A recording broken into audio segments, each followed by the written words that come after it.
Jason, when did you start playing violin? Um, I think it was a couple of weeks before my third birthday.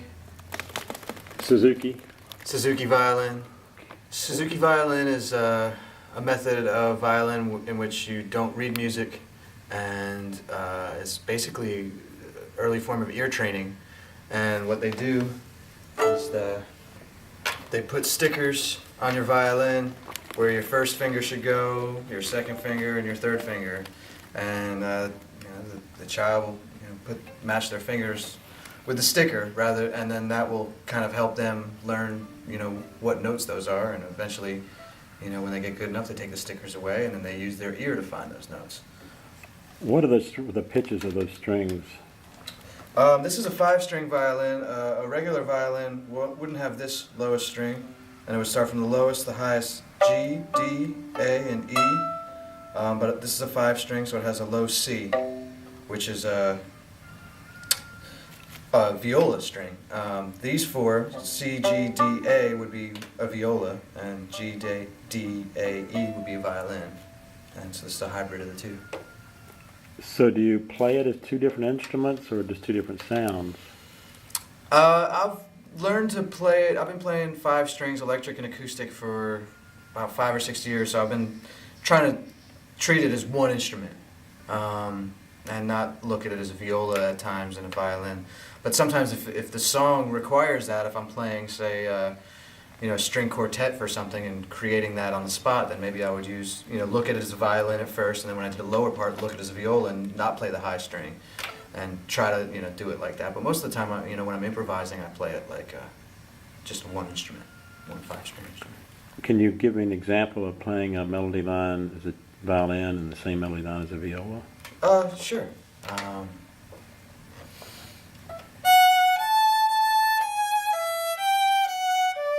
Would be a violin. Let me just tighten this up here. And then this goes lower than the violin range, same melody, but as a viola.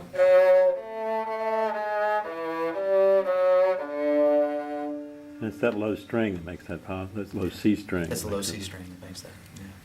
Interesting. That's really fascinating. There are two instruments.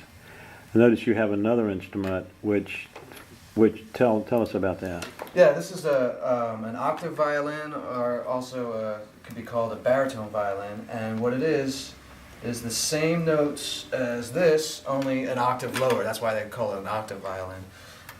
So it's C, G, D, A, E. This being the lowest note of the cello, this low C. So these 4 strings, C, G, D, A, which is an octave lower than a viola, would be the 4 strings of the cello. But this also has a high E, which would be a whole step above the D string on the regular violin. So this is kind of a cello-viola hybrid. Well, do the same thing. Play the same melodies on this. On the high register, this would be the same thing that I played on there.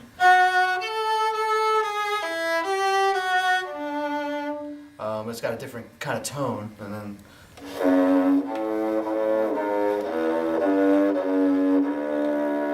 it's cello.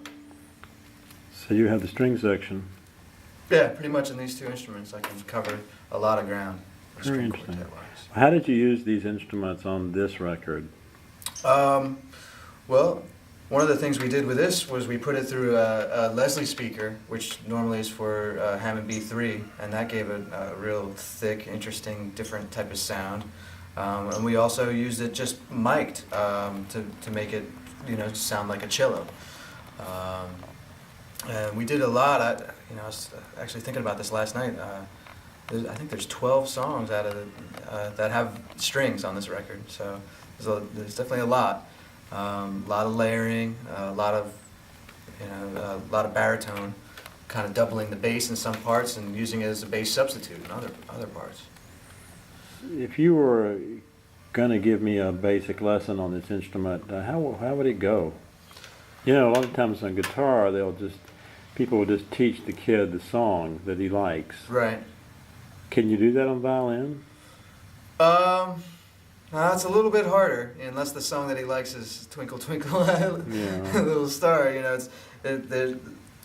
there's no frets on this, so it's really, you know, you have to start, you know, with something really basic, and that all is within the same position. So if you go in first position, you have the open string, your first finger, second finger, third finger, and then your pinky, which is your fourth finger. Your fourth finger matches the open string of the next highest string. So if we go up on the G string here, the D would be the fourth finger, and that's the open D of the next string. So really the fourth finger is a double for the open string. And so that would be your basic pattern, 1, 2, 3. Now, what you can do is, there's a lot of space, like in between my first and second finger there. If you wanted, that's a whole step right there, that space is a whole step. If you move that like that, then you have a half step. Same thing goes between the first finger and the open string. If you put it there, you have the half step. So demonstrate that. You have, here's where your first finger normally goes. There's the open string, but then there's this note. So there's E, F. F sharp is really where your first finger, and then you can keep going with your second finger. Half step.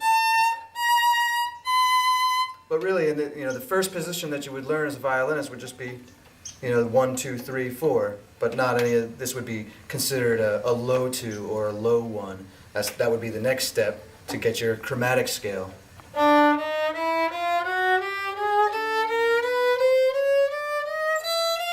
So you're really using, each finger twice to go up, the chromatic scale, because mainly whole steps. It's very interesting that you just move the finger to create the half step. Each finger moves a half inch and a half step. Right. Mm-hmm. So I can see why it would be very much necessary to have ear training, in a sense, First. Yeah. So that's what Suzuki is designed to do, is to create an ear training exercise just from the movement of the fingers in a simple way. Yeah, what they would do, the first song is Twinkle Twinkle, and what they would do is you'd have the stickers on, and you'd sing it in class first, and it'd be A, E, 1, 1, E, and you're actually saying the string and also the number. And then, you have your first finger there, and you play the open A and E string. And they get groups of 30 and 40 kids doing it at once. You can get some pretty interesting sounds out of it. Well, tell me more. What would, after you learn the position of your fingers, and then there's the bowing. Right. Yeah. Well, that's the whole other thing. What they teach you, start is just the bow grip. Right here is where you would put your thumb, and then you have your other 4 fingers on top. And there's some bad technique right there. That's supposed to be curved, but generally if you watch me play, I'd be playing it flat, but the traditional classical way would be to have all your fingers curved. And then, but if I really just relaxed and played the way that I play, I kind of grab around so I can really get a hold of it to have maximum strength with it. But it's all different ways. If it sounds good, I think you go with that. One thing that they tell you not to do, which I do all the time, is to not have your hand flat, to always have this like this. But I end up having a tendency to kind of go like that. Not all the time, but sometimes. Again, it's bad technique, but sometimes you can get some different tones and have more freedom in movement, more strength in certain areas doing that. And you can play, of course, more than one string at a time. Sure. That's considered double stops or triple stops, and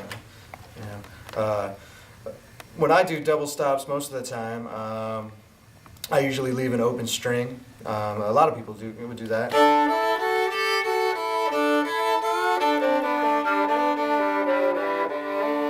But you can also, like, I think I did this in the solo and Out of the Box, where I didn't use any open strings, and I went and did some more darker intervals like that. More in like the bluegrass country feel is to have that open string, but you don't have to. And then triple stop, or more, classical music, you have some stuff like this. And you can't really hit all four at once, so you kind of fake it. You can pretty much get, them in a roll, and then you land on the last two. But if you do it really fast, you feel like you're getting the whole chord. And you can also play harmonics. Mm-hmm. One of the easiest harmonics to find on the violin would be the third finger. And what you do is you just don't really press it at all. You just kind of barely touch the string on that spot. You really have to be exact, as I just see it took me a while to get it. Also, another good spot is an octave higher. Actually, that's probably easier than the third finger. I use that on D tune a lot. The opening of the tune is me. And I'm tapping. I'm doing a lot of that, layering like that, at the beginning of that song. I noticed that you play this instrument with a number of different bands. Do you play it differently depending on the band or depending on the music? I would say so. With Shannon McNally, I would play violin on this one song, Bury My Heart on the Jersey Shore, and it was kind of like a rock tune, so I would play it like, I'd crank it up really loud, and I'd play it kind of like a guitar, with, like, kind of, kind of dirty, and using like a lot of, matching, like we were saying, the fourth finger matches that string, so if you do it in a slide, you kind of get like this kind of guitar thing happening, and that was kind of the style that I would play with her. Susan Tedeschi has a song, Looking for Answers, which is more kind of ethereal and dark and moody, and that I'd play a lot more like a lower tone, like a viola.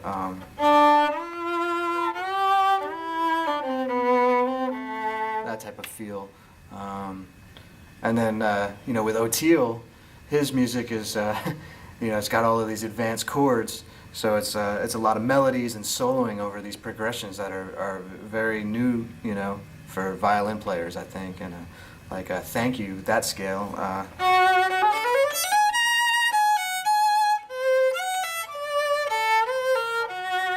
That's some kind of harmonic scale that really does not fit in with any of that 1, 2, 3 pattern we were talking about. So, there's a lot of different, different movement there. Within, still playing in first position, but there's, it's a different way of playing for sure.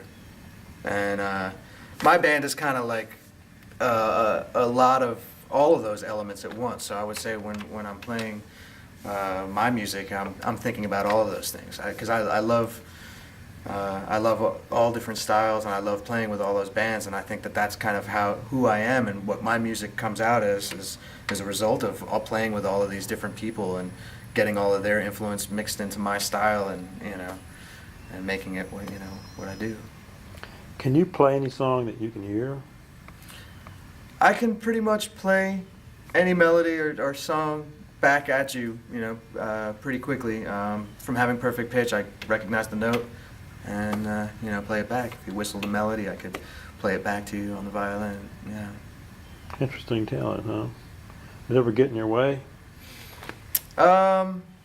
Sometimes, if I know a song really well and I've played it and I've got all of these inversions and a way to do it, and then say the singer is different or wants to change a key, or the guitar, if you have to change a key on a song, that makes it's a little harder for me than other people, because the way I hear it is just as a tone, and I don't want to say color, but in a way, it's it is what it is, and for me to then transpose it a half step or a whole step, it's like I have to relearn it. Where a lot of guitar players, they can just be like, oh, okay, I'll just move here, or even piano players that don't have perfect pitch, they have it worked out mathematically to change keys, and I'm starting to work on that, so I can, and I'm a lot better at that now than I was. When I was 16 or 17, first playing with bands, I remember there was a band that was dropped tuned to D, and then they got a new singer and they tuned their guitars back up to E, and I had to relearn all of the songs, like, you know, kind of writing it out and relearning and memorizing it because it was just foreign to me. I was like, hey, these songs are in these keys. I just didn't know it any other way, really growing up in classical world, you know, so. So that's the only time I guess has really gotten in my way. Can you play in every key Yeah. equally well? I mean, there's a physical change. No, yeah, I mean, certain keys, like I was telling about the O'Teal thing, you know, that line I had to definitely practice, and you know, a lot of his stuff is difficult, and you know, certain keys are more difficult than others. You know, the key of A major is really easy because he's just got all of these, you know, notes we were talking about all there. You know, I'm just really going 1, 2, 3, 1, 2, 3 really fast with the open string. But then you're talking about, you know, D flat.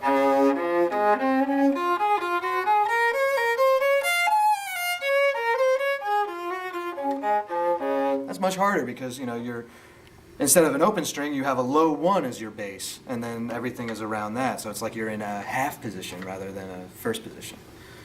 At least that's the way I look at it for D flat, and that's, you know, it's much harder to keep in tune because, you know, you miss by a, you know, millimeter, and you're going to change the pitch of, you know, what you're playing. So violin is one of the hardest instruments because of that. It's, you know, not only is it fretless, but it's a small fretboard. So it's not much room. Are there any tricks they teach you about how to maintain a consistency of sound? I mean, every finger is a different note. It seems like it might make a difference how you. Well, the best way would be to practice scales to get, you know, each finger equally strengthened. The tendency, and this is the case with me, is that your pinky is the weakest finger, you know, and you know, it takes a lot of work to strengthen that to get it going, and you know. Basically, I use the pinky when I really need it. You know, if I really need a strong note in this register, even if it's, you know, up here, or I'll just move up and play, you know, the first 3 fingers if I really need it strong. But if it's something that's in passing, I'll use my pinky. But, you know, for something that's really, you know, dig in, I just use my strengths. So you sight read well.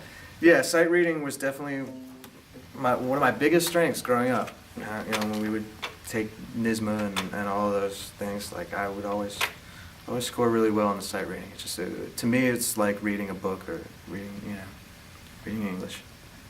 Well, is there some exercise or some trick that caused it to be that way for you, or you just? I think it's just honestly just an early age.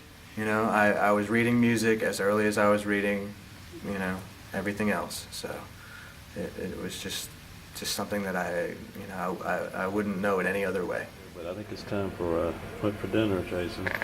All right. So get your stuff and let's go. Okay.